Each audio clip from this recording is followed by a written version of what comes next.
Magandang araw sa inyo mga katuwang. Ako po si Brother Ryan America, Disciple Preacher ng El Shaddai Tapat Pa Chapters, at welcome sa ating almusal for our soul para sa araw na ito, April 19, 2025, Sabado de Gloria.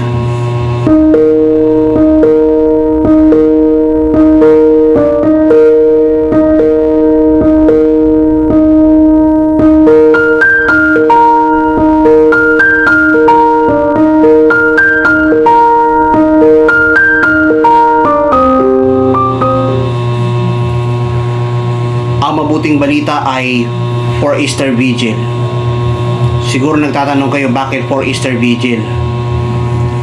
Alam niyo po, sa kasaysayan ng ating simbahan, sa buong maghapon ng Black Saturday o Holy Saturday, doon medyo tahimik, malungkot, subalit sa kahulihay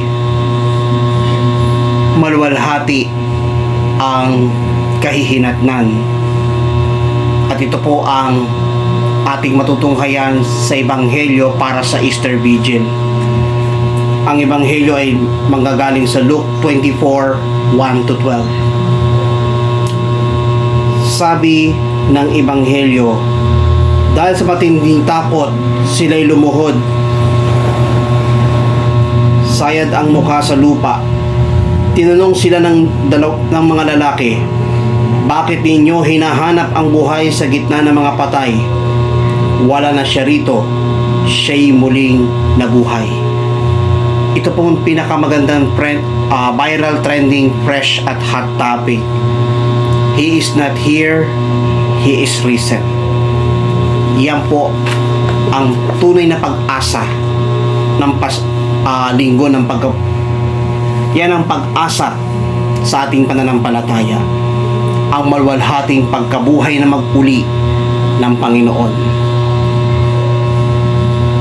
Dito natin mararanasan ang tunay na pag-asang alok ng Panginoon sa pamamagitan ng kanyang maluwalhating pagkabuhay na magpuli, sa pamamagitan ng ating taimtim na pananalangin, taimtim na pagbibigil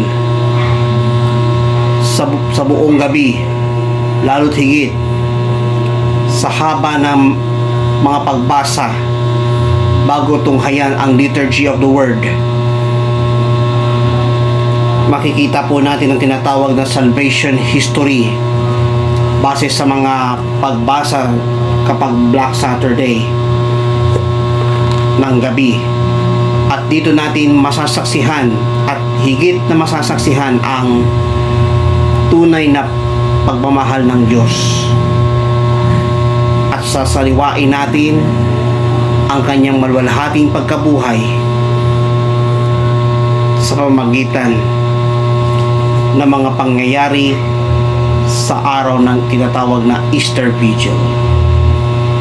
Kaya tinawag na Easter Vigil sapagkat tapos na ang maghapong kalungkutan at pananahimik, sapagkat kumilos ang Panginoong Diyos na nasa langit, sapagkat ginapi ng Diyos ang mga sumpa at kamatayang likha ni Satanas.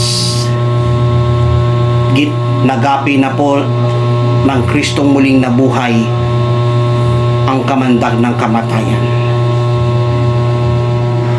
sapagkat kapiling ng Panginoon ang mga unang mananampalatayang namatay, nakasama sa muling pagkabuhay ng Panginoon.